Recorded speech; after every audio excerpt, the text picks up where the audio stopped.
Welcome back to Colorado Sports Connection. We're talking with Ron Zappolo. Ron, we were talking about you covering athletes. You mentioned Steve DeBerg. What other athletes come to mind that you really enjoyed covering? Well, Doug Moe and Bill Fickey, they were great athletes.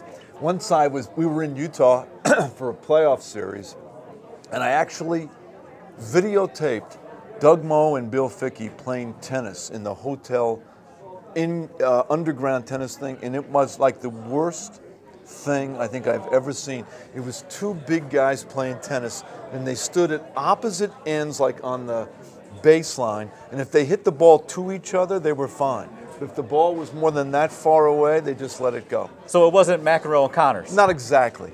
Listen, Daryl, I've covered Elway, David Thompson, Alex English, Patrick Waugh, Joe Sakic, Peter Forsberg. I mean, how lucky. I mean, I covered a lot of great athletes, but also covered guys who you wouldn't think that were great athletes. There were better athletes than those guys. A good friend of mine, the late Glenn Gondrezick, okay? Played for the Nuggets. He was a good athlete as any of those guys I just mentioned. Fan favorite, too.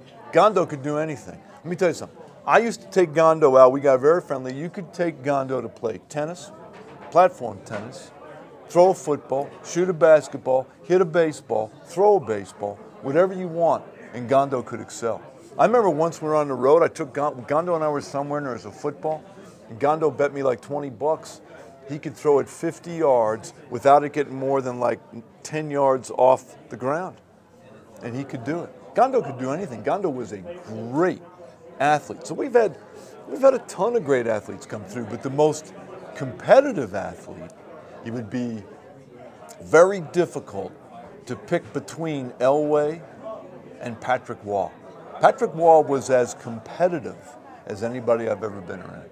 You know, and we had Jim Sacamano on a couple months ago, and he said part of the reason Dan Reeves and Elway, you know, had their little mishaps is because they were the most competitive guys you would ever meet. Yeah, Dan Reeves didn't want to lose anything. Dan Reeves didn't want to lose. If you're playing something for a quarter, Dan Reeves wanted to beat you. Like Dan Reeves used to do this thing in camp where he'd bounce a golf ball and catch it on the back of his palm. And he'd bet you could do it, and if he couldn't do it, he'd get mad, he'd make you stay until he could do it. I mean, Dan Reeves didn't want to lose at anything. Elway's the same way. Elway never wanted to lose. Great athletes never accept defeat. They never accept that they're not good enough. You know, I mean, they want to keep going and going and going. You know, you talk about these athletes and these interviews. I remember one of the interviews you did that still sticks in my mind today when the Colorado Avalanche, they win the Stanley Cup. Right. Talk about the time you interviewed Mike Keane. He's sitting on top of his locker, having a stogie and a champagne glass. I'm down in Miami. It's an absolute, you know what, there's people everywhere. And we're on live forever and ever.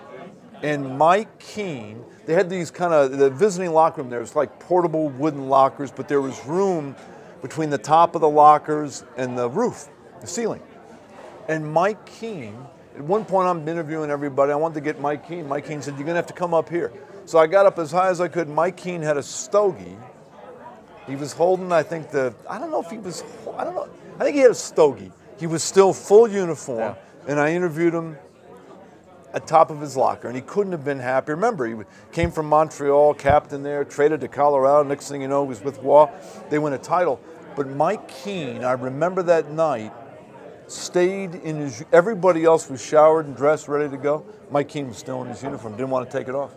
What goes through your mind? Here you want to do your interview, and it's not the normal interview where you're standing side by side, right? And he's telling you you're going to have to interview. The best interviews are always spontaneous. They're always the ones you don't know how it's going to happen, but it happens.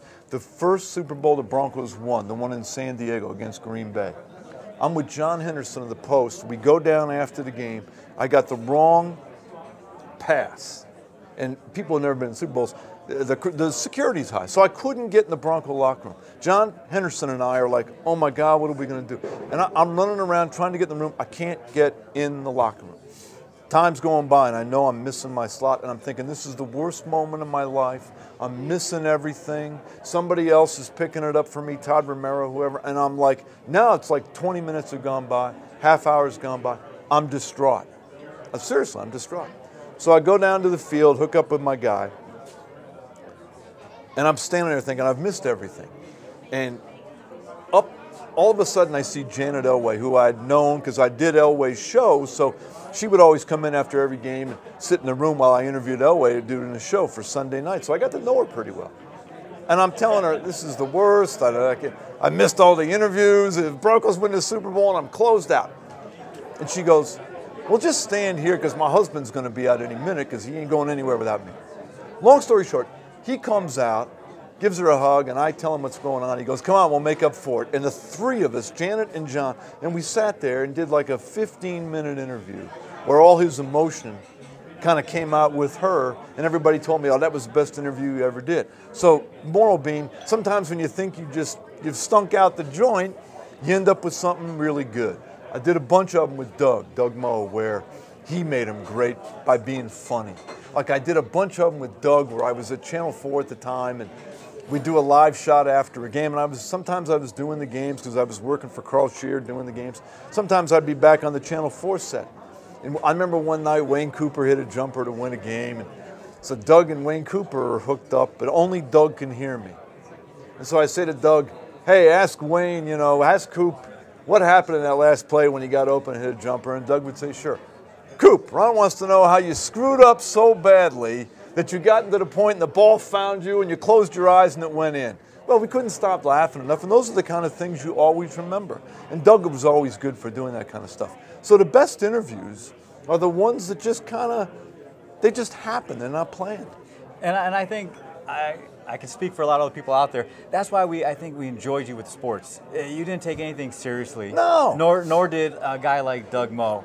But when we come back, I've got more questions for you, but we're going to take a quick break. Ladies and gentlemen, I told you, great stories with Ron Zappolo. We'll be right back, right here on Colorado Sports Connection.